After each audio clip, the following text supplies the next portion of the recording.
Hello students, good morning to all of you. I am Karmveer Yadav sir, physics faculty. Dear student, in our previous lecture we discussed about radius of an orbit of an electron and velocity of an orbiting electron. So dear student, in our today lecture we discuss about our next topic, total energy of an orbiting electron. ठीक है? So बेटे heading बना लीजिए, काफी important topic है, CPSC में 2 times repeat भी हो चुका है. ठीक है? टॉपिक है आपका total energy of an orbiting electron. देखो बेटे हेडिंग अच्छे से बना लीजिए. टॉपिक अपना है total energy of an orbiting electron. बेटे जैसा कि आप सभी जानते हैं, जो इलेक्ट्रॉन है वो न्यूक्लियस के चारों ओर रिवोल्यूशन करता है. ठीक है? और न्यूक्लियस के इनसाइड में प्रेजेंस होता है प्रोटॉन और न्यूट्रॉन का. ठीक है? तो देखिए, तो बेटे हम मान लेते हैं, कंडीशन बना लेते हैं. Let us consider let an electron of mass m is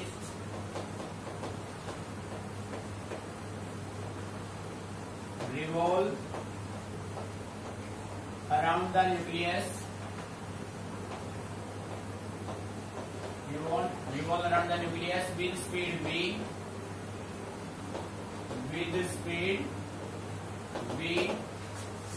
and radius of orbit r. ठीक है बेटे, आपने मान लिया कि आपके पास कोई एक इलेक्ट्रॉन है और वो इलेक्ट्रॉन न्यूक्लियस के चारों रिवॉल्व कर रहा है. उस इलेक्ट्रॉन का मास m है और इलेक्ट्रॉन v स्पीड से न्यूक्लियस के चारों रिवोल्यूशन करेगा. तो उस रिवोल्यूशन से जो ऑर्बिट बनेगा, उस ऑर्बिट का जो रेडियस होगा बेटे वो क्या होगा, r होगा. तो आप ये कंडीशन मेंटेन कर सकते हैं. देखो बेटे, ये हो गया अपने पास, ये हम एक एटम बना लेते हैं, मॉडल ऑफ एटम मुझे बना दिया. ठीक है बेटे, इसके इनसाइड में ये हो गया न्यूक्लियस. न्यूक्लियस पॉजिटिव चार्ज होता है. ठीक है, दिस इज न्यूक्लियस. और इसके चारों ओर ये हो गया रेडियस ऑफ ऑर्बिट, और यहाँ पे अपने पास है एक इलेक्ट्रॉन. और बेटे इस इलेक्ट्रॉन का मास कितना है, m, और ये इलेक्ट्रॉन किस स्पीड से रिवॉल्व कर रहा है, v से. ऐसे चल रहा है. मेरी बात समझ आ रही है? And this is the radius of orbit. Clear? Nucleus के चारों रिवोल्यूशन कर रहा है एक इलेक्ट्रॉन. उस इलेक्ट्रॉन का मास m है, v स्पीड से रिवोल्यूशन कर रहा है एंटी क्लॉकवाइज डायरेक्शन में. r is the radius of orbit. अब बेटे आपको अच्छे से क्लियर है, रेडियस में हम पहले ही आपको बता चुके हैं, किसी भी इलेक्ट्रॉन को, इलेक्ट्रॉन नेगेटिवली चार्ज है, न्यूक्लियस पॉजिटिवली चार्ज है. ठीक है, तो आप ये कर सकते हो यहाँ पे Ze. बेटे ये पॉजिटिव चार्ज है, ये नेगेटिव चार्ज है. पॉजिटिव नेगेटिव, कूलम्स लॉ कहता है पॉजिटिव नेगेटिव में हमेशा होगा अट्रैक्शन. ठीक है, इस इलेक्ट्रॉन को सर्कुलर पाथ में रहने के लिए एक नेसेसरी सेंट्रीपिटल फोर्स का रिक्वायरमेंट होता है. और बेटे इस इलेक्ट्रॉन को वो नेसेसरी सेंट्रीपिटल कौन प्रोवाइड कराएगा, that necessary centripetal force is provided by electrostatic forces of attraction. ठीक है बेटे, बात समझ आ रही है? तो हम ये कह सकते हैं the necessary centripetal force CPF is provided by electrostatic forces of attraction. Electrostatic forces of attraction to the revolving electron. ठीक है बेटे, जो ये इलेक्ट्रॉन इस न्यूक्लियस के चारों रिवोल्यूशन कर रहा है, किसी भी ऑब्जेक्ट को सर्कुलर पाथ में रहने के लिए एक नेसेसरी फोर्स का रिक्वायरमेंट होता है. That force is said to be centripetal force. इस कंडीशन में इस इलेक्ट्रॉन को नेसेसरी सेंट्रीपिटल फोर्स कौन प्रोवाइड कराएगा बेटे, इलेक्ट्रोस्टैटिक फोर्सेस ऑफ अट्रैक्शन. बात समझ आ रही है? ये कंडीशन आप मेंटेन कर देंगे. ठीक है, सो बेटे हम कह सकते हैं necessary centripetal force is equal to electrostatic force. Electrostatic force बेटे जैसा कि आप सभी जानते हैं सेंट्रीपिटल फोर्स अपना होता है mv² bye r. And electrostatic अपना होता है 1/4πε0। Q1 की वैल्यू अपने पास क्या है, ZE, एंड इनटू में क्या है, E। बड़ी बात समझ में आ रही है। इलेक्ट्रॉन का चार्ज क्या हो गया, E हो गया। 1/4πε0 ZE अपॉन में क्या हो जाएगा बेटे, R²। ठीक है। अब यहां से देखो, एक R से एक R कैंसिल होगा तो अपने पास mv² की वैल्यू आ जाएगी बेटे। पूरा फोकस बोर्ड पे 1/4πε0 ZE² अपॉन R। ठीक है बेटे, ये अपना हो गया इक्वेशन फर्स्ट, जिसका हम फर्दर यूज करेंगे। बात समझ आ रही है बेटे। यहाँ तक तो कॉमन आप वेलोसिटी में भी कर चुके हैं, रेडियस में भी कर चुके हैं। यहाँ तक तो ये अपना कॉमन रहना हर एक केस में। ठीक है। अब देखो, हमें फाइंड आउट क्या करना है, टोटल एनर्जी। बेटे टोटल एनर्जी अपना होता है kinetic energy plus potential energy. तो हमें सबसे पहले क्या चाहिए, हमें सबसे पहले फाइंड आउट करना है काइनेटिक एनर्जी, फिर हम फाइंड आउट करेंगे पोटेंशियल एनर्जी, और फिर दोनों का सम क्या देगा आपको, टोटल एनर्जी। ठीक है। तो देखो, as we know that kinetic energy बेटे किसके बराबर होता है, 12mv²। ठीक है बेटे, काइनेटिक एनर्जी आपका होता है 12mv²। अब mv² की वैल्यू आपके पास यहाँ पे इक्वेशन 1 में गिवन है। Put the value of mv² from equation first. देखो बेटे ध्यान दीजिए पूरा, हमने क्या किया, काइनेटिक एनर्जी आपका होता है 12mv²। बेटे आपने mv² की वैल्यू इक्वेशन फर्स्ट से पुट की, तो यहाँ से काइनेटिक एनर्जी आपका हो जाएगा 12 as it is into 1/4πε0 ZE² divided by R। बेटे आ रहा है मीनिंग समझ में, काइनेटिक एनर्जी आपके पास आ गई। ठीक है। एंड पोटेंशियल एनर्जी यहाँ पे हम नोट कर लेते हैं, पोटेंशियल एनर्जी U। बेटे आपने इलेक्ट्रोस्टैटिक फर्स्ट यूनिट में टॉपिक सोल्व किया था पोटेंशियल एनर्जी का। ठीक है। सबसे पहले आपने पढ़ा इलेक्ट्रिक पोटेंशियल, फिर आपने स्टडी का इलेक्ट्रिक पोटेंशियल एनर्जी। तो वहां पे अपना रिजल्ट बना था -1/4πε0 ZE² अपॉन R। बेटे ये रिजल्ट होता है पोटेंशियल एनर्जी का, जो आपको डायरेक्टली माइंड में रखना है। ये रिजल्ट कहां से आया, किसी बच्चे को समझ में नहीं आ रहा है तो बेटे इलेक्ट्रोस्टैटिक आपका फर्स्ट यूनिट में हमने टॉपिक किया हुआ है इलेक्ट्रिक पोटेंशियल एनर्जी, वहां से रिजल्ट हमने ऑब्टेन किया है। ठीक है। अब देखो टोटल एनर्जी, टोटल एनर्जी बेटे टोटल एनर्जी अपना E होगा, और बेटे E किसके बराबर होगा, kinetic energy plus potential energy. ठीक है। So we can say write E is equal to, बेटे काइनेटिक वैल्यू यहां से ले आओ, आप इसको कुछ कैंसिल मत करना, एज इट इज रखो, 1/2 into 1/4πε0 ZE² divided by R। ठीक है। माइनस, बेटे माइनस क्यों है, क्योंकि प्लस माइनस क्या हो जाएगा, -1/4πε0 ZE² डिवाइडेड बाय R।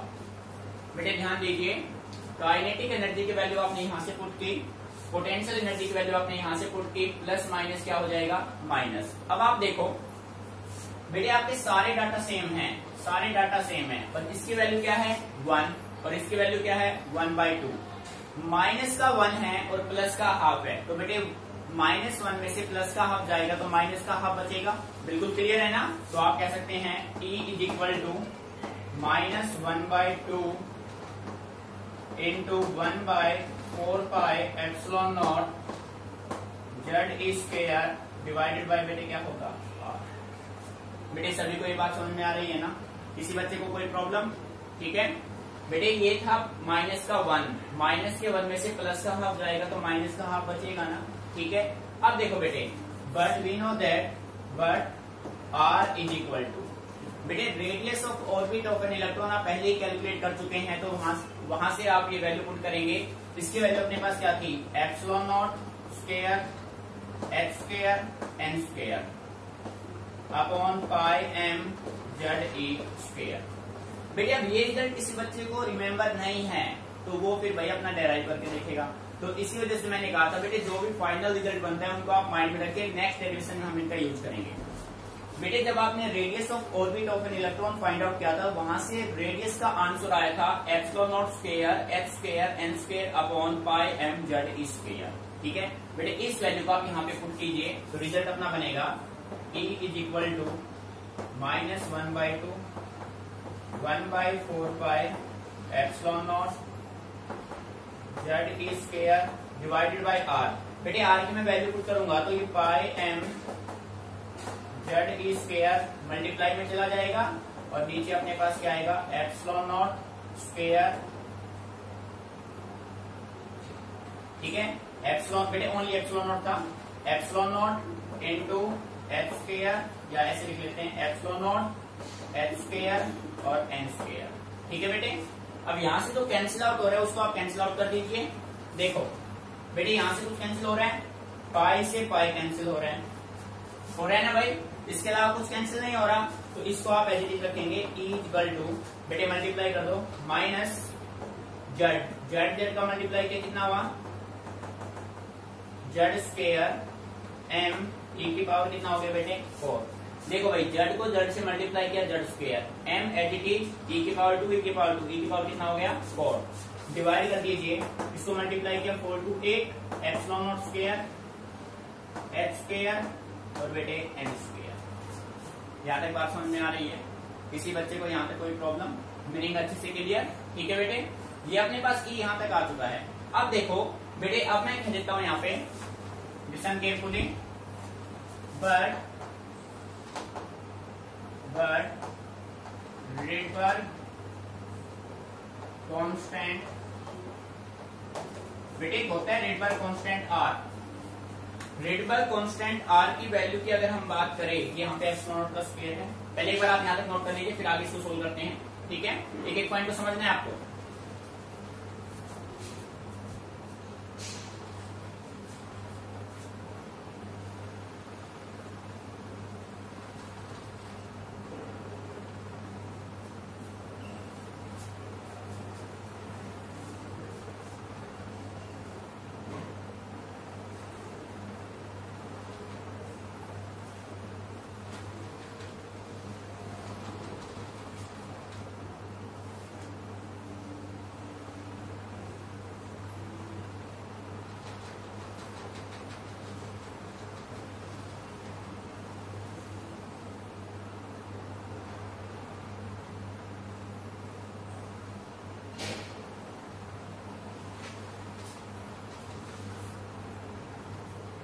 बेटे एक एक पॉइंट को अच्छे से नोटिफाई करना है आपको। अब देखो एक बार फिर देख लो बेटे, यहाँ तक आपने कर लिया, एक एक पॉइंट अच्छे से क्लियर। अभी नोट नहीं करना है, नोट आपको राइटिंग का टाइम हम देंगे, पहले आप समझ लो चीजों को। यहाँ तक कंसेप्ट क्लियर हो गया बेटे। ये देखो Rydberg कांस्टेंट एक अपने पास होता है Rydberg कांस्टेंट R, जिसकी वैल्यू होती है m e की power 4 upon 8 epsilon naught square CH3। बेटे Rydberg कांस्टेंट R होता है जिसकी वैल्यू ये होती है। अब इस वैल्यू को यहाँ पे जब आप पुट करेंगे तो एनर्जी अपने पास आएगा E equal to minus RH upon n square. ठीक है बेटे, ये कंडीशन अपने पास हो जाएगा। ठीक है, और इंटू में अपने पास क्या रहेगा भाई, इंटू में अपने पास रहेगा जेड। ठीक है, इंटू में रहेगा जेड। यहाँ पे मैं कह देता हूँ फॉर हाइड्रोजन एटम बेटे जेड की वैल्यू क्या होगी 1, सो E अपने पास हो जाएगा minus RH upon n square. ये अपना होगा फाइनल रिजल्ट। ठीक है बेटे, जब आप इसको न्यूमेरिकली सोल्व करेंगे तो E अपना आएगा minus 13.6 upon n square electron volt. ठीक है, ध्यान दीजिए, मीनिंग आ रहा है समझ में? बेटे आपने यहाँ पे वैल्यू पुट की, E अपना आ गया माइनस का 13.6 upon n square electron volt. ठीक है बेटे, यहाँ पे कई बार एक क्वेश्चन पूछ लिया जाता है, what is the significance of this negative sign. बेटे नेगेटिव साइन इस बात को रिप्रेजेंट करता है कि जो अपना इलेक्ट्रॉन है वो न्यूक्लियस के साथ क्या है, बाउंडेड है। तो मैं यहाँ पे रिप्रेजेंट कर देता हूँ, इंपोर्टेंट फैक्ट है here, negative sign shows that electron is bounded with nucleus. बेटे आपसे पूछ लिया जाए what is the significance of negative sign, जो नेगेटिव साइन आप यूज कर रहे हैं। बेटे नेगेटिव साइन इस बात को रिप्रेजेंट करता है कि ये जो इलेक्ट्रॉन है, रिवॉल्विंग इलेक्ट्रॉन बाउंडेड है किसके साथ, न्यूक्लियस के साथ। ठीक है, सो प्यारे बच्चों ये आपका होगा फाइनल रिजल्ट। इसके बेस पर न्यूमेरिकल हम सोल्व कर लेंगे। -13.6 upon n square electron volt. ठीक है, आप देखो प्यारे बच्चे को फिर समझना है ध्यान से पूरा, उसके बाद आपको कॉपी करना है। ठीक है, देखो भाई हमें फाइंड आउट करना था total energy of an orbiting electron. तो बेटे इसके लिए हमने क्या किया, हमने मान लिया कि हमारे पास कोई एक इलेक्ट्रॉन है जो न्यूक्लियस के चारों ओर रिवॉल्व कर रहा है स्पीड v से, जिसका मास m है and r is the radius of orbit. ठीक है बेटे, अब देखो भाई किसी भी इलेक्ट्रॉन को सर्कुलर पाथ में रहने के लिए एक नेसेसरी सेंटीपिटल फोर्स का रिक्वायरमेंट होगा। बेटे इस इलेक्ट्रॉन को वो नेसेसरी सेंटीपिटल फोर्स कौन प्रोवाइड कराएगा, पॉजिटिव चार्ज नेगेटिव चार्ज। तो दोनों के बीच में जो फोर्स ऑफ अट्रैक्शन होगा that is electrostatic force of attraction. So आप ये कह सकते हैं कि इस इलेक्ट्रॉन को CPF कौन प्रोवाइड कराएगा, इलेक्ट्रोस्टैटिक फोर्सेस ऑफ अट्रैक्शन। तो बेटे आपने कहा CPF equal to electrostatic force. ठीक है बेटे, जैसा कि आप जानते हैं CPF अपना होता है mv²/r और इलेक्ट्रोस्टैटिक फोर्स अपना होता है 1/4πε0 ZE/r²। एक r से एक r कैंसिल हुआ, mv² अपने पास ये आ गया। हमें फाइंड आउट करना है टोटल एनर्जी। बेटे टोटल एनर्जी का मीनिंग होता है kinetic energy plus potential energy. So kinetic energy का फॉर्मूला आपका होता है हाफ mv²। ठीक है भाई, तो बेटे आपने इक्वेशन फर्स्ट से mv² की वैल्यू पुट की तो आपका रिजल्ट ये बन गया, काइनेटिक एनर्जी आ गया। अब बेटे जैसा कि आप सभी जानते हैं पोटेंशियल एनर्जी अपना होता है -1/4πε0 Z²/r। अब कोई बच्चा कहे सर ये रिजल्ट कहां से आया, तो बेटे मैं आपसे ये कहूंगा इलेक्ट्रोस्टैटिक में आपका टॉपिक था इलेक्ट्रिक पोटेंशियल, उसमें हमने टॉपिक स्टडी किया था इलेक्ट्रिक पोटेंशियल एनर्जी। ये रिजल्ट वहां से आया है, वहां पे रिजल्ट था electric potential energy U equal to -Q1Q2 upon 4πε0r। ठीक है प्यारे बच्चों, आपके पास काइनेटिक पोटेंशियल एनर्जी दोनों के रिजल्ट्स आ गए। अब टोटल एनर्जी अपना होगा काइनेटिक प्लस पोटेंशियल। बेटे दोनों की आपने वैल्यू पुट की, ये नेगेटिव साइन क्यों आया, बेटे प्लस माइनस क्या हो जाएगा माइनस। ठीक है, अब आपने देखा कि भाई प्लस का तो हाफ है और माइनस का 1 है, तो बेटे माइनस के 1 में से प्लस का हाफ जाएगा तो माइनस का हाफ बचेगा। यहां तक आपने प्रॉब्लम सोल्व की। ठीक है, फिर आपने देखा the radius of orbit of an electron, जो कि आप ऑलरेडी कैलकुलेट कर चुके हैं, उसका रिजल्ट होता है ε0 h² n² upon πm Z²। ठीक है बेटे, इस वैल्यू को इस इक्वेशन में आपने पुट किया, पुट करने के बाद आपका रिजल्ट ये बन गया। ठीक है, यहां से प्रॉब्लम सोल्व करने के बाद बेटे फिर आपने देखा एक अपने पास कांस्टेंट होता है जिसका नाम है रिडबर्ग कांस्टेंट, जिसकी न्यूमेरिकल वैल्यू होती है, जिसका थ्योरेटिकल वैल्यू होता है mv4/8ε0 CH3। जब बेटे आपने इस वैल्यू को यहाँ पे पुट किया तो अपना रिजल्ट बना -RH/Z/n²। हाइड्रोजन एटम के लिए Z की वैल्यू 1 हो जाएगी तो बेटे E अपना होगा -RH/n²। बेटे बात समझ आ रही है। ठीक है, अब जब हमने इन सभी के न्यूमेरिकल वैल्यू पुट किए तो अपना रिजल्ट बना -13.6/n² इलेक्ट्रॉन वोल्ट। फिर बेटे आपसे क्वेश्चन पूछा जा सकता है what is the significance of negative sign. इस नेगेटिव साइन का सिग्निफिकेंस क्या है, तो अपना आंसर होगा here negative sign shows that the electron is bounded with nucleus। ठीक है, क्लियर। तो बेटे note it down carefully, if any problem then ask me. एक एक स्टेप को बेटे समझना है, कंप्लीट मैथमेटिकल है, बात समझ आ रही है। ठीक है, रटना नहीं है, चीजों को समझ के चलना है, डेरिवेशन बिल्कुल इजी हो जाएगा। आप देखने की एक चेन सिस्टम से काम कर रहा है। ठीक है, इस तरीके से आपको इसको मैनेज करना है। क्लियर। तो बेटे ये क्वेश्चन आपका 2-3 टाइम्स एग्जाम में आ चुका है। सीबीएसई मैक्सिमम इसी क्वेश्चन को पिक करता है या फिर इस पे न्यूमेरिकल का रिजल्ट आपके पास है, अभी हम बात करेंगे इस पे। ठीक है,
बेटे टॉपिक अच्छे से क्लियर हो गया होगा, ठीक है। फिर भी कोई भी आपको प्रॉब्लम लगे तो अपने से डिस्कस करना, रटना नहीं, चीजों को समझ के आपको चलना है, ठीक है।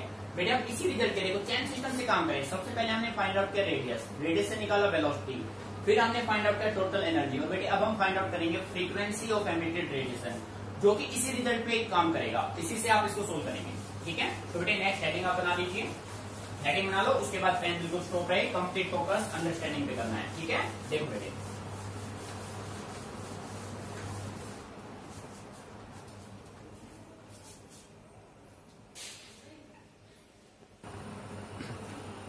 बेटे इसी रिजल्ट के बेस पे अब हम फाइंड आउट करते हैं फ्रीक्वेंसी ऑफ एमिटेड रेडिएशन। बेटे फ्रीक्वेंसी ऑफ एमिटेड रेडिएशन का मीनिंग ये है कि जब कोई भी इलेक्ट्रॉन लोअर एनर्जी लेवल से हायर एनर्जी लेवल जाएगा या हायर से लोअर आएगा तो कुछ रेडिएशन एमिट करेगा। तो जो रेडिएशन वो एमिट करेगा उन रेडिएशन का फ्रीक्वेंसी क्या होगा वो हमें फाइंड आउट करना है, ठीक है। भाई इलेक्ट्रॉन जंप कर सकता है फर्स्ट ऑर्बिट से सेकंड में या सेकंड से फर्स्ट में या फर्स्ट से थर्ड में, थर्ड से फर्स्ट में, तो उस कंडीशन में जो रेडिएशन एमिट होंगे उन रेडिएशन के फ्रीक्वेंसी क्या होंगे वो हमें फाइंड आउट करने हैं, ठीक है। देखो बेटे हेडिंग बना लीजिए सभी बच्चे, इंपॉर्टेंट है ये भी, frequency of emitted radiation, frequency of emitted radiation, ठीक है। बेटे मीनिंग समझ में आ रहा है। तो इसके लिए देखो मान लेते हैं, let us consider let N I. बेटे एन आई रिप्रेजेंट करता है quantum number of initial state, ठीक है। बेटे एन एफ रिप्रेजेंट करता है क्वांटम नंबर ऑफ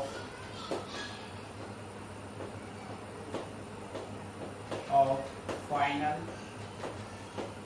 स्टेट, ठीक है। मीनिंग समझ में आ रहा है। बेटे ऐसे ही हम कह सकते हैं E I energy of electron in hydrogen atom in initial state, ठीक है बेटे। ऐसे ही आप कह सकते हैं E F energy of electron in hydrogen atom in final state. बेटे मीनिंग आ रहा है समझ में। ये सब आपने नोट किया, एन आई हो गया, एन एफ हो गया, ई आई हो गया, ई एफ हो गया। आपको निकालना है फ्रीक्वेंसी ऑफ एमिटेड रेडिएशन। तो प्यारे बच्चों मैं कह सकता हूं एज वी नो दैट बेटे एनर्जी का फॉर्मूला भी आपने फाइंड आउट किया, क्या बना -RHc/n², ठीक है। सो ई आई बेटे किसके बराबर हो जाएगा, ई आई की वैल्यू पुट करो भाई, ई आई -RHc/ni², यही होगा बेटे। And E final is equal to -RHc/nf²।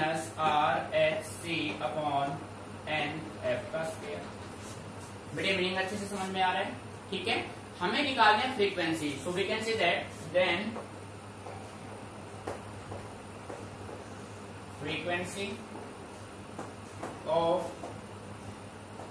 Emitted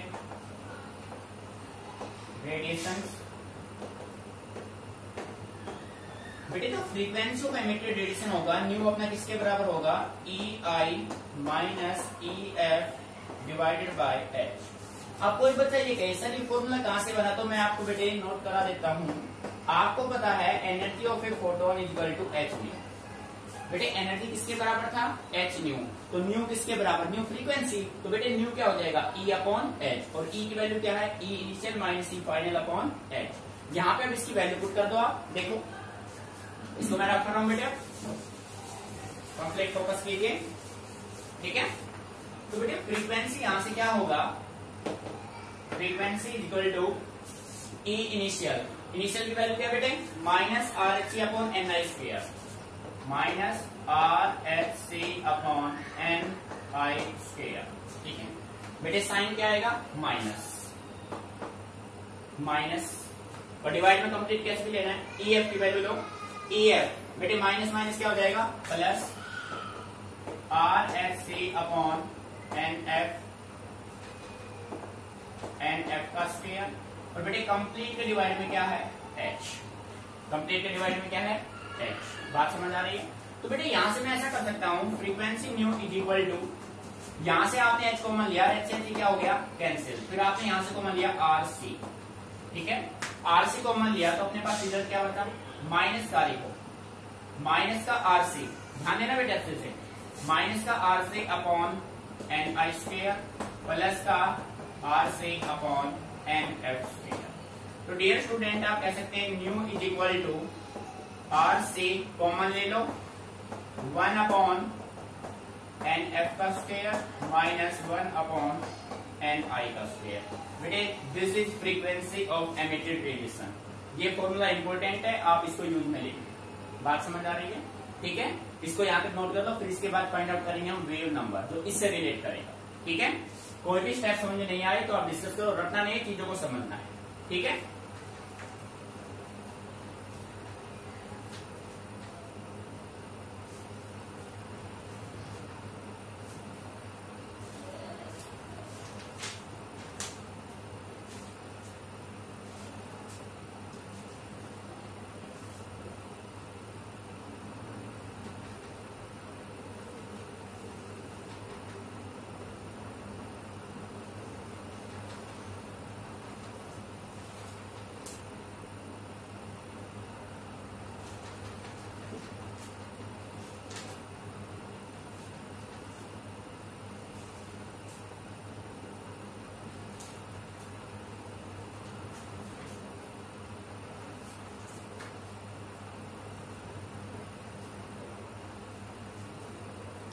बेटे ये तो आपने फाइंड आउट किया फ्रीक्वेंसी। अब मान लीजिए आपको यहीं से फाइंड आउट करना वेवलेंथ, ठीक है, तो वेवलेंथ आप कैसे फाइंड आउट यहां से करेंगे, तो पहले एक बार इसको नोट कर लो आप ध्यान से, फिर मैं यहाँ पे करता हूँ वेवलेंथ का फॉर्मूला क्या बनेगा।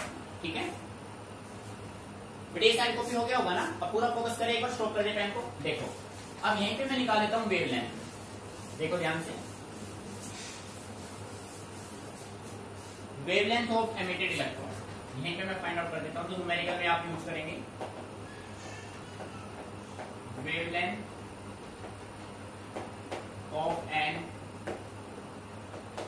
emitted electron। देखो बेटे, किसी भी एमिटेड इलेक्ट्रॉन का जो वेवलेंथ होगा वो क्या होगा, एट वी नो दैट बेटे फ्रीक्वेंसी किसके बराबर होता है, c by lambda.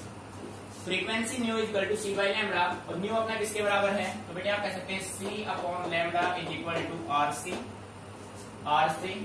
1 upon N F का square minus 1 upon N I का स्क्वायर। बेटे सी से सी हो गया cancel, 1 by lambda is equal to R 1 upon N F का square minus 1 upon N I का स्क्वायर। बेटे ये रिजल्ट आपका होगा वेवलेंथ के लिए। मीनिंग आ रहा है समझ में? ठीक है, मतलब कंसेप्ट को अच्छे से आपको ऑब्जर्व करना है। बेटे पूरा एटम आपके चेन सिस्टम पे काम कर रहा है, ठीक है, एक डेरिवेशन आपने अच्छे समझ लिया, बाकी डेरिवेशन अपने आप हो जाएंगे। और बेटे यहाँ से 90% आप चांसेस रखिए न्यूमेरिकल्स के, न्यूमेरिकल्स बनेंगे सारे यहाँ से।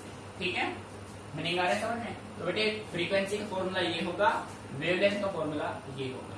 ठीक है, नोट इट डाउन केयरफुली।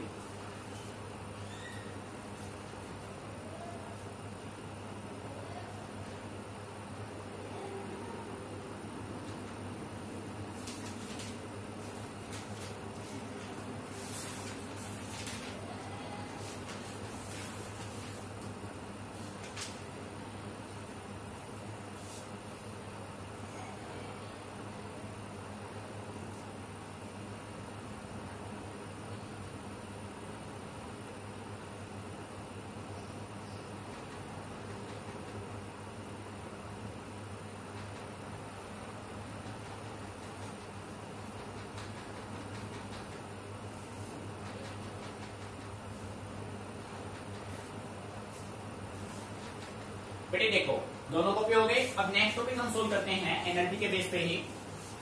बेटे हेडिंग आप बना लीजिए, हेडिंग आपका बनेगा energy level of hydrogen atom.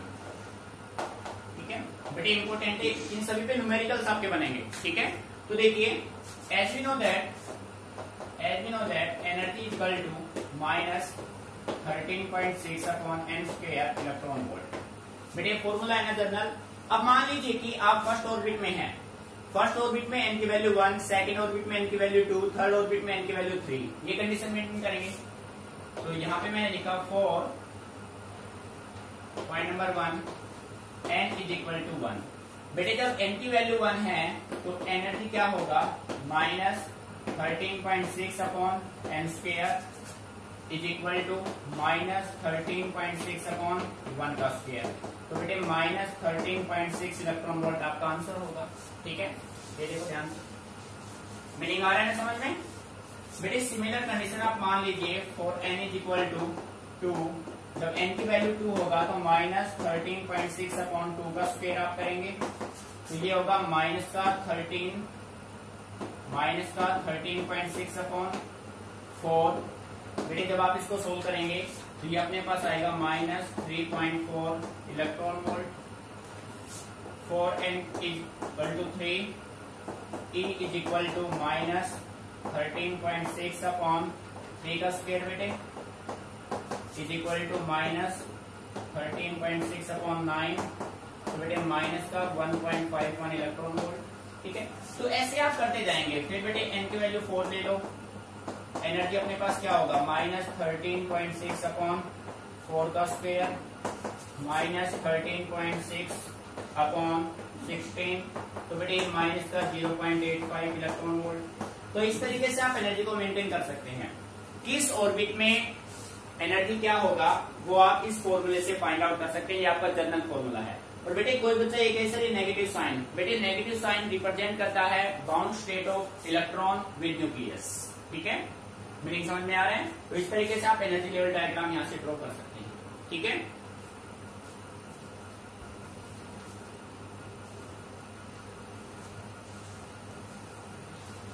बेटे कंप्लीट इसको जो भी हमने आपको करा दिया, एक चैन सिस्टम से पूरा प्रोसेस है। आप रटने की कोशिश मत करना, चीजों को समझना। ये डेरिवेशन को आप 2-3 बार प्रैक्टिस करके देख लेंगे ना तो बेटे परमानेंट आपके माइंड में सेट हो जाएंगे। रटने की कोशिश मत करना, चीजों को समझना कि भाई हम इसको आगे कैसे रिड्यूस करें, किस वैल्यू को कहाँ पे हमें पुट करना है, कैसे हम इसको डेराइव कर सकते हैं। बेटे जब आप चीजों को समझ लगेंगे ना तो न्यूमेरिकल में आपको कोई प्रॉब्लम आ ही नहीं सकती। ठीक है, इन चीजों को अच्छे से आपको